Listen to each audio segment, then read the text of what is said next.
लालू यादव को भारत रत्न देने की मांग हो रही है। पोस्टर भी पटना में कई जगह टंगे पड़े हैं। आगे बढ़िए। उस पर कोई आपकी प्रतिक्रिया? अरे आगे बढ़िए ना, हाथ जोड़ रहे हैं आपसे। चलिए, आपको बताया गया कि हमारी पार्टी की ओर से अभी बिहार यात्रा का कार्यक्रम चल रहा है और इस कार्यक्रम के माध्यम से अलग अलग तारीख में अलग अलग जिलों का कार्यक्रम तय हुआ है। अभी हम तीसरे चरण में हैं यात्रा के क्रम में।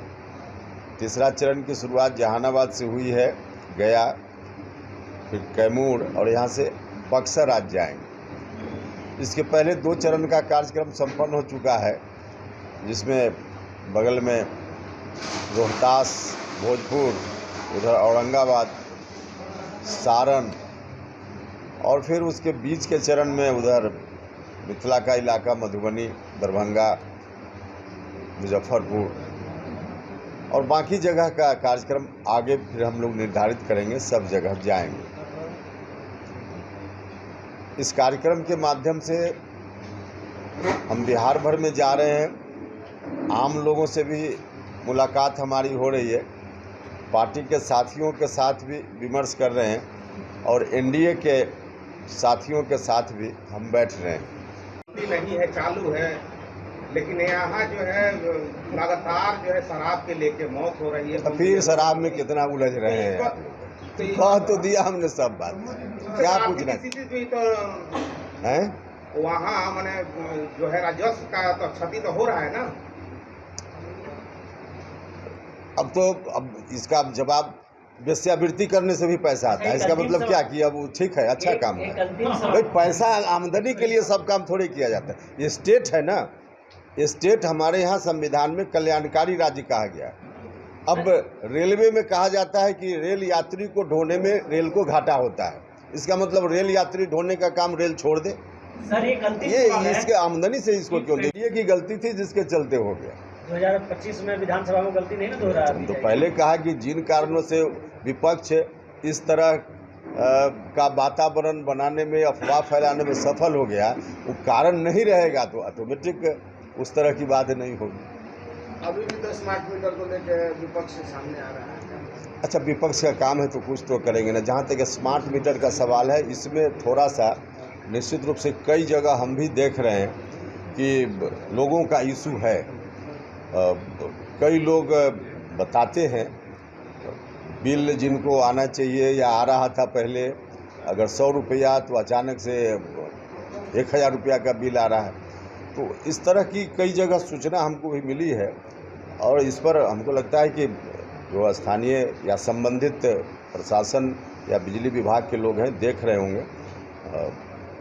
यह है, थोड़ी समस्या है, हम एग्री करते हैं। सर, आम लोगों को स्मार्ट मीटर लगाने के लिए दबाव दिया जाता है, लेकिन सरकारी किसी भी कार्यालय में कैमूर जिला का अभी तक से स्मार्ट मीटर नहीं लगा है। इस पर क्या? नहीं, लगना है, सब में बारी बारी से लगना है, सब में लगना है। वैसा नहीं, अरे ठीक है 2 महीना के बाद वहाँ लगे, लेकिन सब में लगना है।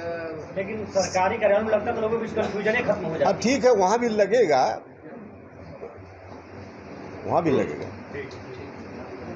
यह कहा जा रहा है कि राजस्व पहुंचाने के लिए पेट्रोल डीजल का रेट बढ़ाया गया है, तो ये कब तक यहाँ के जो है किसान हो, आम लोग इस तरह का परेशान रहेंगे? बहुत से पेट्रोल टंकी मालिक जो है, जिनका बॉर्डर पे है, उनका पेट्रोल पंप बंद हो गया। कई बार तो स्टेट वाइज चूँकि जो टैक्स है उसका अंतर होने के कारण ये स्थिति बनती है। ये तो एक अलग विषय है, इसको उससे जोड़कर मत देखिए। चारों विधानसभा उपचुनाव में क्या स्थिति रहेगी? चारों विधानसभा क्षेत्र में अभी जो हम शुरुआत है यद्यपि, लेकिन जो खबर है उसके अनुसार चारों जगह एनडीए की जीत होगी और भारी मतों के अंतर से जीत होगी। पहले प्रशांत किशोर लड़ाई में रहते नहीं थे, इस पर लड़ाई में कर रहे हैं, वो भी अपना जीत का दावा कर रहे हैं, तो क्या लगता है, क्या असर डाल पाएंगे? नहीं, दावा हम करें या कोई करे, 23 तारीख को तो आ ही जाएगा ना। उनके आने से कोई भी एनडीए को क्षति? देखिए, अभी पहली बार न है चुनाव में, तो होने तो दीजिए परीक्षा। 23 तारीख को। उसके बाद आगे के चुनाव के लिए बात करेंगे इस विषय पर, अभी तो विषय ही नहीं। वो तो कह रहे हैं कि बीजेपी और जेडीयू दोनों लंगड़ी पार्टी हो गए, बैसाखी लेके चले, उसको हम आएंगे हम। भाई तो इन तमाम बातों का जवाब तो 23 तारीख को मिल ही जाएगा ना, थोड़ा इंतजार कर लीजिए ना।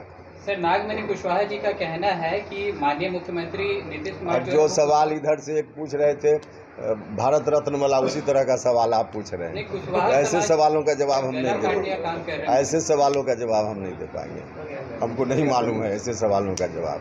तो शराबबंदी को बंद कर देंगे, जिसकी वजह से यहाँ की फैक्ट्रियाँ भाग रही हैं, व्यवसाय करने के लोग यहाँ पर नहीं आ रहे हैं। तो क्या लगता है कि प्रशांत किशोर बरगलाना चाहते हैं या चुनाव वो आएंगे? अभी तो परीक्षा की घड़ी है ही ना, देख लीजिएगा ना, चुनाव परिणाम तो आ ही जाएगा ना 20 नवंबर को, 23 नवंबर को। सब शराबबंदी के बाद भी लगातार लोग जहरीली शराब से मर रहे हैं, इसको किस नजर से? देखिए, शराब पीने के कारण जो मौत हो रही है उन राज्यों में भी हो रही है जिन राज्यों में शराबबंदी नहीं है। तो शराबबंदी से जोड़कर इस समस्या को मत देखिए। जहां शराबबंदी है बिहार में, वहां भी मौत हो रही है, और जहां जिन राज्यों में शराबबंदी नहीं है वहां भी जहरीली शराब पीने से लोगों की मौत ज्यादा कर। दोनों विषय अलग अलग है, इनका सवाल अलग है। पहले सवाल का जवाब पूरा होने दें। आपका सवाल है कि शराबबंदी है फिर भी लोग मर रहे हैं, तो शराबबंदी से जोड़कर इस सवाल को मत देखिए, यह सवाल बिल्कुल अलग सवाल है। अब जहरीली शराब या शराब, जहरीली शब्द हटा भी दीजिए, पीने से कोई लाभ है क्या?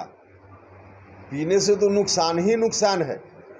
जहरीली शराब पीने से आज पीता है आदमी और 24 घंटा के अंदर उसकी मौत हो जाती है, और जहरीली शराब न पिए, जिसको हम शुद्ध प्योर शराब कहते हैं, वह भी पिए तो अमृत नहीं है, उसमें 5 साल 10 साल 20 साल के बाद हमारे ऊपर प्रभाव दिखता है तो दोनों खराब। अब लोगों को चाहिए कि शराब न पिए। हम तो बार बार कह रहे हैं कि सरकार ने कानून बनाया है, नीतीश कुमार जी की नीयत बिल्कुल साफ है। नीतीश जी चाहते हैं कि लोग शराब पीकर अपना स्वास्थ्य न खराब करें, इसलिए उन्होंने कानून बनाया है। लेकिन कोई भी कानून जब तक आम लोगों का फुल सपोर्ट नहीं मिलेगा तब तक कानून 100% अपने आप में सफल नहीं हो सकता है। आम लोगों से इसलिए हम बार बार अपील कर रहे हैं, हर व्यक्ति जो शराब खुद पीता भी है उसको भी यह मालूम है कि शराब पीना खराब है, नुकसान होगा, फिर भी शराब पीता है आदमी। तो सब लोगों से मेरी अपील है कि शराब पीने का काम छोड़ दें, लोग न पिए। नहीं पिएंगे लोग तो इस तरह की घटना नहीं होगी। गठबंधन में अभी मांझी जी हैं, वो भी इस पे सवाल उठा रहे हैं कि इसमें संशोधन करने की जरूरत है। अब बड़े जो मतलब पदाधिकारी और रात में से 10 बजे के बाद शराब पीते हैं, इस पे कह तो हम रहे हैं कि शराब तो लोग पीते हैं जानते हुए कि हम मरेंगे, तो ये तो लोगों को चाहिए ना कि हम इस काम को ना करें। तो ये संशोधन की बात भैया, इसमें कानून से कहाँ इसका रिश्ता है मरने का? कानून, आप शराब जो जहाँ मान लिया कि कानून न रहे तो शराब लोग पिएंगे तो उससे मरेंगे कि नहीं मरेंगे? मांझी जी की जो सवाल, अब मांझी जी क्या बोल रहे हैं उनसे पूछिएगा, लेकिन हमारी जो सोच है कि शराब पीना गलत है, शराब नहीं पीना चाहिए, लेकिन आम लोगों को आगे आना पड़ेगा। आम लोगों को इस कानून की सफलता के लिए सहयोग देना पड़ेगा, तब यह कानून पूरे तौर पे सफल होगा। कोशिश हमारी यह है कि अगला जो विधानसभा का चुनाव होना है 2025 में, उस चुनाव में फिर से एनडीए की सरकार बिहार में बने, और इस बात के लिए माहौल बनाना। विपक्ष की ओर से कई तरह की साजिश और कुछ कुप्रचार जो पिछले लोकसभा चुनाव में भी हुआ, जिसका असर थोड़ा पड़ गया, खास करके शाहबाद के इलाके में, थोड़ा मगध के इलाके में। तो विपक्ष की इस कोशिश या इस साजिश का प्रभाव आगे अगला विधानसभा चुनाव में न हो, इसके लिए अभी से माहौल बनाना और लोगों से जो फीडबैक पूरे बिहार से मिलेगा उसको इकट्ठा करके एनडीए की मजबूत रणनीति विधानसभा चुनाव के संदर्भ में बनाना, मकसद यही है। और लोगों से हम आग्रह कर रहे हैं, यहाँ भी हमने कल कहा है और आपके माध्यम से हम अभी भी कहना चाहते हैं कि बिहार में फिर से एनडीए की सरकार ही बने, इसकी बहुत आवश्यकता है। क्योंकि एक तो विपक्ष के लोगों ने गलत मंसूबा पाल लिया है। पिछली बार विधानसभा का जो चुनाव परिणाम आया उसको देखते हुए और थोड़ी सफलता उनको इन इलाकों में लोकसभा चुनाव में भी मिल गया, तो इस कारण से उनको लगता है कि अगले विधानसभा चुनाव में हम सत्ता पर काबिज हो जाएंगे। गलतफहमी के शिकार है लोग। पिछला जो विधानसभा का चुनाव हुआ उसमें जिस स्वरूप में एनडीए था, आज उससे अलग स्वरूप में एनडीए है। उस वक्त लोक जनशक्ति पार्टी भी एनडीए के अंदर ही अधिकांश सीटों पर उनका उम्मीदवार भी हो गया था। अब वैसी स्थिति नहीं है, अब सब लोग एक साथ हैं। हम भी उस वक्त अलग थे, हमारी उम्मीदवारी एक अलग गठबंधन के साथ एनडीए के खिलाफ ही थी। उसका भी असर कई विधानसभा क्षेत्रों में हुआ। इस कारण से महागठबंधन के लोग कुछ ज़्यादा सीट पर जीत गए थे। हम बटे हुए थे, जिसके चलते उनको थोड़ी सफलता मिल गई थी। इस बार तो पहले ही से हम सब लोग एकजुट हैं, तो कहीं से कोई सवाल ही पैदा नहीं होता है। लेकिन फिर भी लोगों को अलर्ट रहना चाहिए, सचेत रहना चाहिए, ताकि एनडीए की सरकार बनाने में कोई कठिनाई न हो। बिहार के विकास के लिए बहुत ही ज़रूरी है कि एनडीए की सरकार फिर कंटिन्यू करे, अगली बार फिर बन पाए। तो मुख्य रूप से हमारी यात्रा का यही मकसद है। लेकिन इसी क्रम में संजोग ऐसा है कि जहां पूरे बिहार के लोग अगले विधानसभा चुनाव की तैयारी में हैं, वहीं 4 जगह जो उपचुनाव हो रहा है, अगले साल वहां भी फिर से चुनाव होगा। लेकिन अब वहां के लोगों को अभी एक चुनाव को लड़ने की ज़रूरत उनके सामने आ गई है, जिसमें यह जिला भी है, यहाँ भी रामगढ़ का उपचुनाव है। तो इस चुनाव को भी जीतने का काम करना है। तो इसी क्रम में इसी यात्रा के बीच संजोग हुआ कि हम बेलागंज, जहाँ विधानसभा का उपचुनाव हो रहा है, वहाँ भी गए और कल रामगढ़ की सभा में भी गए थे। और इस चुनाव के संदर्भ में हम फिर आएंगे लोगों के बीच। अभी तो चुनाव की शुरुआत हुई है और इस चुनाव को भी पूरी मजबूती के साथ हम लोग जीतेंगे, एनडीए जीतेगा। तो मुख्य मकसद यही है हमारी यात्रा का।